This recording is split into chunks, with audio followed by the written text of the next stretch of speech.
Okay, let's unpack this. So often you hear about IT strategy, right? Mm. And the conversation immediately jumps to specific projects. Mm. People say things like, oh, our strategy is moving to the cloud. Right, or we're rolling out this new software package. Exactly. And according to the material we're digging into today, this great piece from Techshift called Essential Components of a Successful IT Strategy, those things, well, they aren't really the strategy, not on their own. Yeah, they're just moves. That's the word they use. Moves, I like that. It's such a critical distinction they make right off the Yeah. bat. And they've got this fantastic analogy. IT strategy is like chess. Chess, okay. Yeah. You can make one move, push a pawn forward. Maybe that helps you survive this turn. Sure. Maybe you win a little skirmish. Yeah, But you're not going to win the game with just that one isolated move. right, I need more. A winning strategy in chess means looking ahead, seeing the whole board, adapting, Hmm. having a cohesive plan to actually get to checkmate. Makes sense. And so our mission here in this deep dive is to use this article's insights to really figure out what that comprehensive IT strategy actually looks like. Why is it so much more than just, a list of tech projects? We want to help you, our listener, kind of cut through the noise and see the bigger picture. See those core elements that technology needs to have to genuinely enable business success, And win that game. win the game. Yeah. So the article really hammers this home. Those specific actions like cloud migration or new tools, they're important moves, sure. But they're not the strategy itself. A real strategy, they argue, is more like a living, breathing framework. Okay. It's the underlying structure that connects all those tech decisions back to the main business vision. And it has to be adaptable. Totally adaptable, constantly evolving. You make sure every tech action is, purposeful, contributing to that bigger goal. Got it. And this article, it doesn't just define it abstractly. It actually lays out 8 essential components. 8 core pieces. Yeah, like the key pieces you absolutely need, not just sitting there, but working together like a team to even have a shot at winning. Exactly. So should we dive into the first one? Let's do it. Component 1, vision and alignment. Right. And the source is really clear here. This isn't just about having some IT mission statement stuck on a wall somewhere. No. No. It means IT needs a super clear vision, and that vision has to be tightly coupled, almost like fused with the main business mission. Why is that so critical? What makes it non-negotiable? Well, think about it.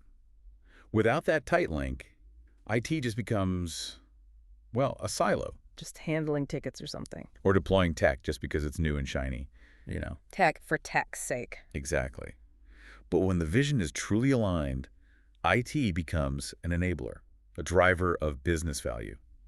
The authors really stress that IT leaders and business leaders have to be on the same page, shared priorities. And shared accountability too, right? Mutual accountability for the outcomes. It's not its goal or the business's goal. It's our goal together. And the risk if you don't have this. Oh, it's huge. Imagine, investing millions in some amazing new system, Yeah. only to realize later it doesn't actually help the company's main growth plan. Ouch. Yeah, that's wasted money, wasted time, missed opportunities, all because the tech vision wasn't plugged into the business direction. That makes total sense.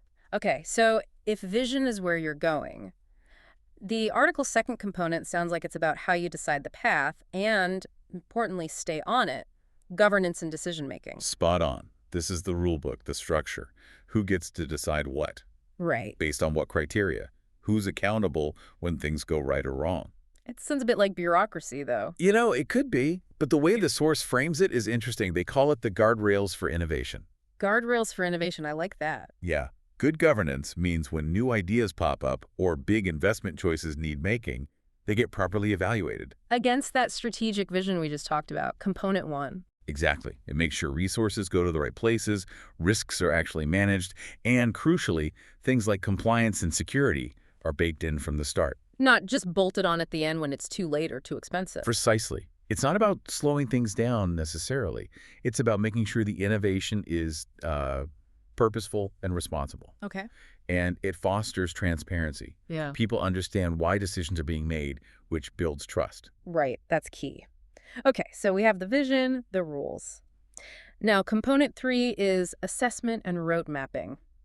This feels pretty fundamental. You can't really plan a trip without knowing your starting point. You really can't. The article says you absolutely have to start with a deep dive into your current state. What does that involve? Looking at everything your existing tech stack, your processes, the actual skills your people have, where the real pain points are. The bottlenecks. Yes. And this assessment is so important because it stops you from just throwing money at things blindly. Like buying a solution for a problem you don't really have. Or even worse, investing in something you kind of already have, but it's hidden away in another department. Redundancy. Ah, okay. And the roadmap part. That takes the assessment, looks at the vision. And translates it into a plan. Yeah. It lays out the sequence steps to get from where you are now to where you want to be, aligned with that vision. But it's not set in stone. Definitely not. The authors are really clear. This roadmap is not some rigid tablet.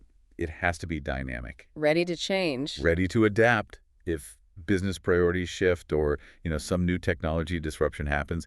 It's a living guide, not a fixed blueprint. Okay, and building right on that plan, component 4 is architecture and agility. This sounds like the technical foundation itself. It is. It's the underlying structure of your whole IT environment.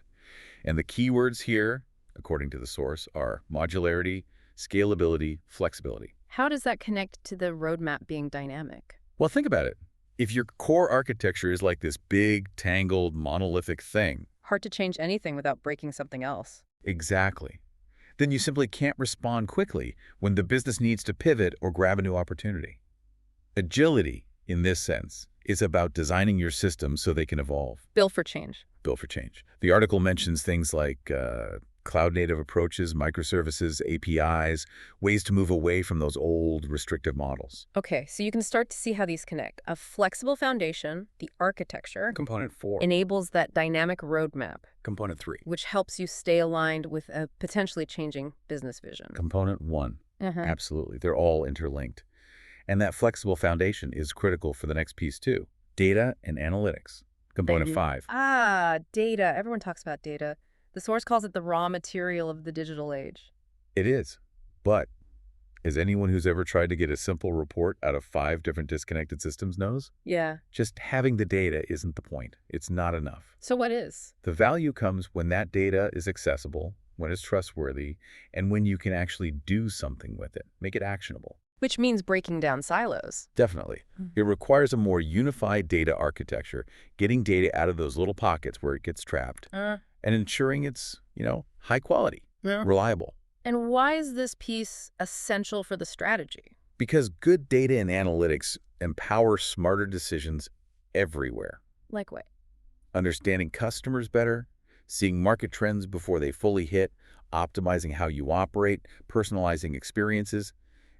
Basically, it helps you make much smarter moves on that chessboard we talked about. Gotcha. And the article rightly points out you need solid data governance, quality checks, and security around this too, which links back to governance. Component 2. And security, which is next, component 6.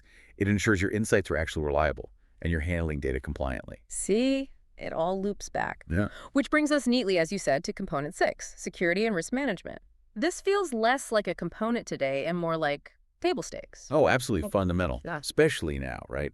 Hyper-connected world, threats everywhere all the time. The article makes it really clear. Security isn't some separate thing you add on. It has to be woven into everything. Baked in. Baked into your infrastructure, your apps, even influencing how users behave.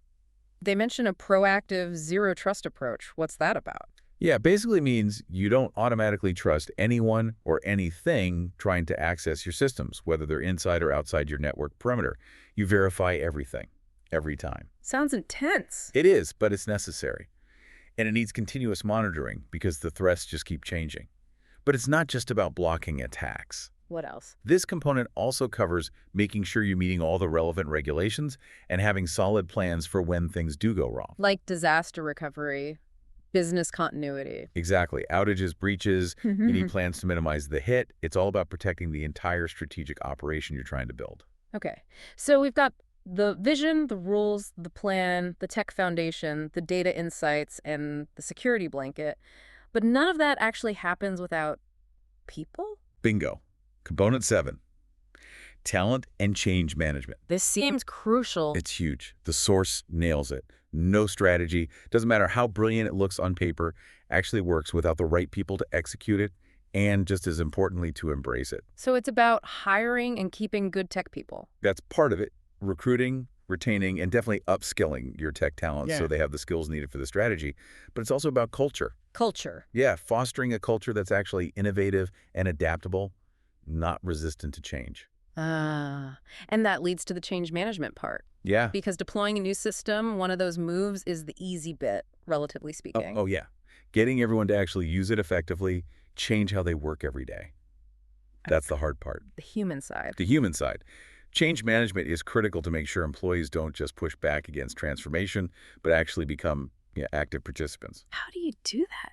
The article points to clear communication, explaining the why behind changes, providing good ongoing training, and maybe even involving employees in shaping how things roll out, where it makes sense. So they feel part of it, not just like it's being done to them. Exactly. They need to feel ownership. Makes sense. Okay, last one. Component 8, measurement and continuous improvement. How do you know if any of this is actually working? If you're winning the game. You got to measure it. Simple as that. This means defining key performance indicators, KPIs. Okay. But crucially, KPIs that directly link what IT is doing back to real business outcomes. So not just measuring IT stuff like system uptime or ticket closures. Those might be relevant, but the focus here is bigger. Are those cloud investments actually improving customer satisfaction scores? Is that fancy new data platform leading to more sales conversions? You need to measure the business impact. Right. The impact on the business's goals. Precisely. This component is what ensures the strategy is genuinely delivering tangible business value, and it creates this vital feedback loop. Feedback loop. Yeah, you learn from what worked and what Yeah. didn't. You understand successes and failures. It fosters that culture of ongoing innovation. Keep getting better. And it means you might need to adjust things. Absolutely. It requires regular reviews and being flexible enough to tweak the roadmap, maybe even refine the vision based on what the measurements are telling you. Wow. Okay, looking back at all 8 of those, vision and alignment, governance, assessment and road mapping, architecture and agility, data and analytics, security and risk, talent and change and measurement, it paints a much, much bigger picture. Totally. It's far more complex and integrated than just, let's buy some cool new tech. Yeah. And pulling it all together, the article's main conclusion really drives home that chess analogy again. How so? The organizations that really win, especially now, aren't just making those isolated moves like going digital as a vague concept or just moving to cloud. They're doing more. They're approaching IT with a truly comprehensive, adaptable strategy that's deeply aligned with the business, where all these 8 components are working in concert. They anticipate changes, build the right foundations, empower their teams, use data smartly, secure everything, and they constantly measure and learn. Which brings us right back to that critical question the source poses for leaders, and really for anyone involved in tech decisions, right? Yeah, what is it? Is your IT approach just a series of isolated moves, or is it a cohesive strategy actually designed to win the game? Oof, that's the core question. And the article basically says that distinction, that's the difference between just surviving a few rounds. Treading water. Yeah, and actually getting ahead of your competitors who are playing the long game with a proper holistic strategy. Those one-off projects, without this whole framework connecting them, they can only get you so far. You know, understanding these 8 components from this Techshift article, it gives you such a useful lens, a powerful way to look at things. How do you mean? Well, you can take any proposed tech project now, any move, and ask those questions. How does this actually connect to our main business vision? Yeah, right. Do we have the right governance around this decision? How does it fit our roadmap and our current architecture? Does it align with our data strategy? What about security? Have we thought about the people side, the change management? And maybe most importantly, how are we going to measure if this thing was successful? Not just technically, but in terms of real business outcomes. It really reframes IT, doesn't it? Moves it away from being seen as like just a cost center or a necessary evil. Or just a support desk. Yeah, and towards being seen as potentially the strategic engine, the thing that can actually drive and secure real business success today. It really does. And the source leaves us with this one final thought to chew on, something that really sums up this whole deep dive. What's that? In the digital age, IT strategy is the ultimate game changer. Don't just play to survive, play to win. Play to win. The future belongs to those who master the entire strategic game, not just, the individual moves on the board. Definitely something for all of us, you listening included, to think about regarding the tech initiatives happening in our own workplaces. Are we playing the whole game?